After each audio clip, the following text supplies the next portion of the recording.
I tried to summon Satan, but accidentally summoned Stan instead. By Blair Daniels. We found the plans online. My best friend Lilith and I have always been interested in the macabre. Okay, her real name isn't Lilith, it's Katie, but I call her Lilith.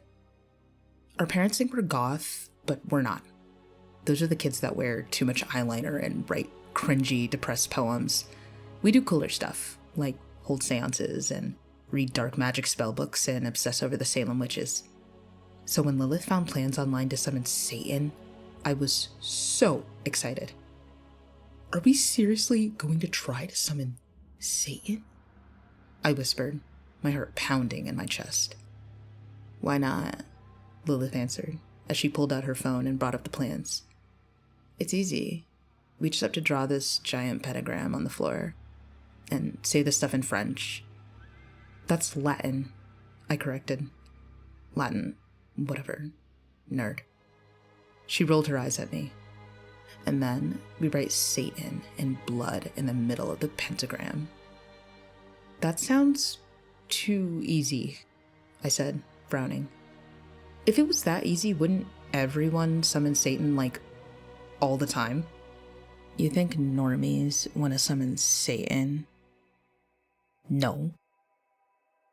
She unzipped her bag and pulled out a black Sharpie. Then let's get to work. It was hard work. My room has a really fluffy carpet, so I had to draw each stroke several times over before it was actually visible. Are you sure this comes out with soap? My mom will kill me. Shut up and keep drawing, she replied, furiously scribbling with the marker. After 20 minutes or so, we were finally done.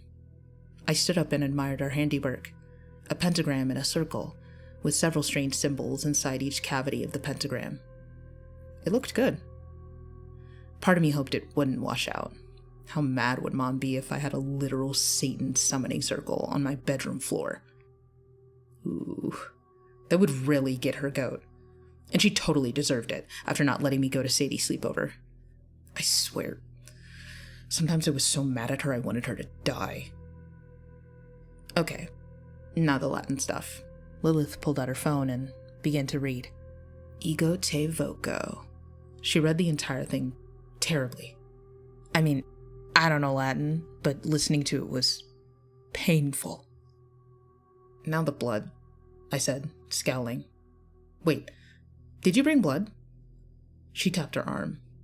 We use our own blood, silly. Like we actually have to cut ourselves?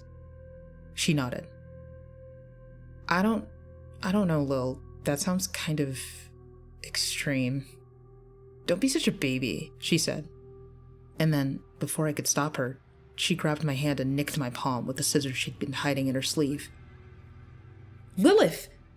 I shouted. What the hell are you doing? Stop wasting time.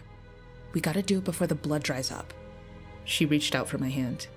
Here, you write the first 3 letters, and I'll write the last 2. Saves time. I was mad, but she was right. We were running out of time. We bent over the carpet and got to work. Writing stuff in blood is totally overrated. They make it sound like this cool soul-binding thing, but it actually sucks.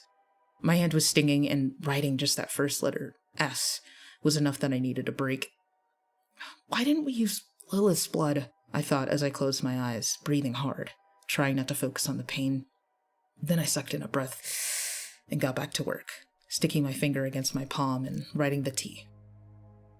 Breathless, we both got up and stepped away from the circle. And that's when we saw it. You idiot, Lilith said. You forgot the A. She was right. The letters in blood read, Stan. Oh no. I'll fix it. I looked down at the wound on my hand, but it stopped bleeding. It's dried up. Get the scissors and cut your hand. I'm not cutting my hand. Are you serious? You literally stabbed me. Just squeeze your hand and more blood will come out. I don't want to. We were both cut off by a low humming sound. We both turned to the circle, our hearts pounding. Holy shit, I whispered. as the Sharpie-engraved pentagram began to glow. Dim red light that pulsed like a heartbeat, then faster and faster, brighter and brighter as a horrible roar rushed in our ears. We both stared, mouths agape. There was not a demon in the center of the circle, not a leather-skinned, fiery-eyed, red-horned creature from the depths of hell. No, there was just a guy. An average-looking white guy, maybe in his 20s or early 30s. He was wearing a gray t-shirt and khaki-colored cargo pants. There was stubble on his jaw and his hair was kind of messy. "You called me?" he asked. Lilith and I stared at each other. I made an unintelligible, stuttering noise. "I'm Stan," he said. Then he let out a yawn that exposed his yellowed, crooked teeth. "You need help or something?" How did you get in here?" I finally asked, composing myself. "You summoned me." Lilith interjected. "We were trying to summon Satan." "Oh, common mistake. That pesky little X-ray, huh?" I backed away, still staring in horror at this man who had just popped out of thin air.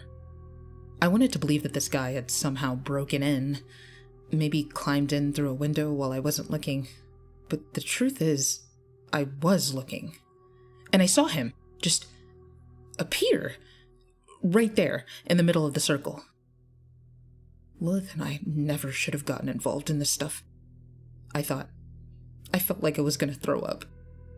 It was fun to talk about demons and dark magic and Salem witches when, deep down, I didn't actually believe any of it.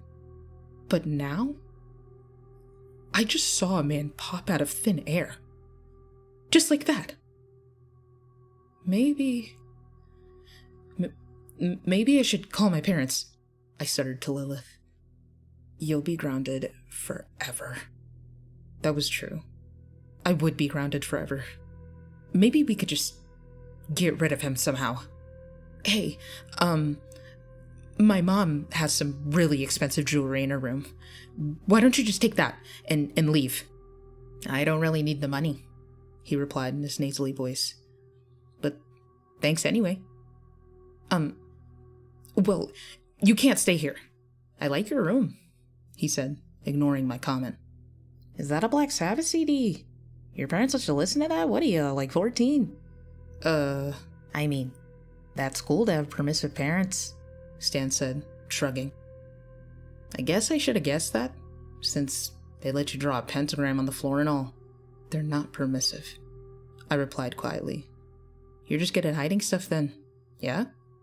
He stepped out of the pentagram and started towards my desk, picked up the Black Sabbath CD, then pulled out a drawer and rummaged through some of the contents. These are awesome," he said, holding up one of my milky pens. "Love these things. You probably got them because they draw on black paper, right? So you can have a whole, goth journal." Lilith and I stared at him, speechless. "We're not goth," Lilith finally whispered. Yeah, emo or something though, right?" He let out a laugh. "You gotta be something to try and summon Satan." Lilith turned to me as he bent over the other desk drawer. "We've got to get him out of here. He's probably dangerous, and if your parents see him..." I nodded. Slowly, I took a step towards him, standing as straight as I possibly could. "Listen, I'm sorry, Stan, but you have to leave. My dad has a rifle, and he'll shoot you as soon as he gets back." Lilith jabbed me in the ribs. "Don't tell him we're home alone," she whispered through gritted teeth. "And my older brother is napping in the basement. He's gonna come up and beat the crap out of you. So you better go." Stan finally stopped rummaging in the drawer. Slowly, he turned around, straightened up before me. Then, his mouth stretched into a grin that showed off his yellow teeth. "But you don't have a brother, Ava," My heart dropped. I looked at Lilith. She looked back at me. And then, as if communicating by telepathy, we both raced for the door at the same time. Surprisingly, he didn't follow us as we raced down the stairs. Panting, I grabbed Lilith's hand and dragged her towards the kitchen, towards the sliding glass door. We could run right to the Thompsons on the other side, tell them someone had broken in. I skidded to a stop. The refrigerator door hung open, and underneath the crack, I spotted his dirty white sneakers. "Going so soon?" Stan asked as he swung the door closed. "Hey, do you have anything good to eat around here? Maybe those little, puff cheese things with the cheat on the bag." We backed away. "Hey, listen now. You two are the ones who summoned me," he said. "You're not gonna just kick me out, are you?"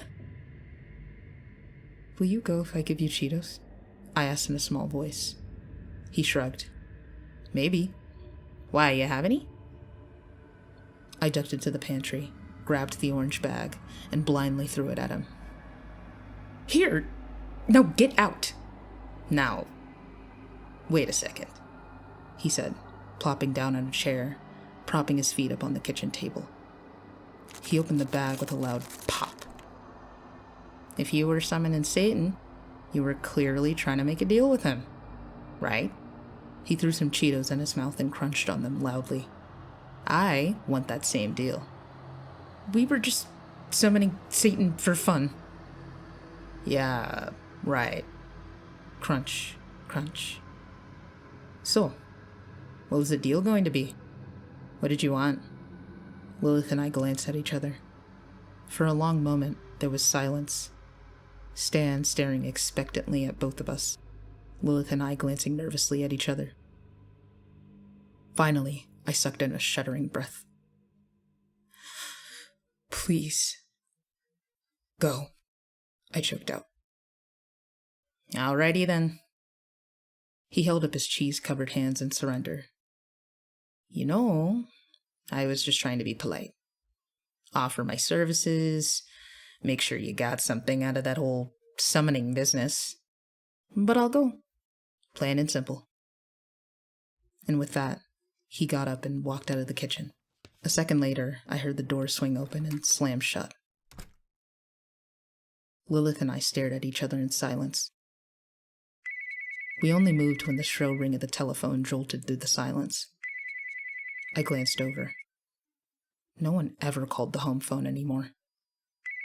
We only kept it around for my dad's long business calls, really, but it was 9 o'clock.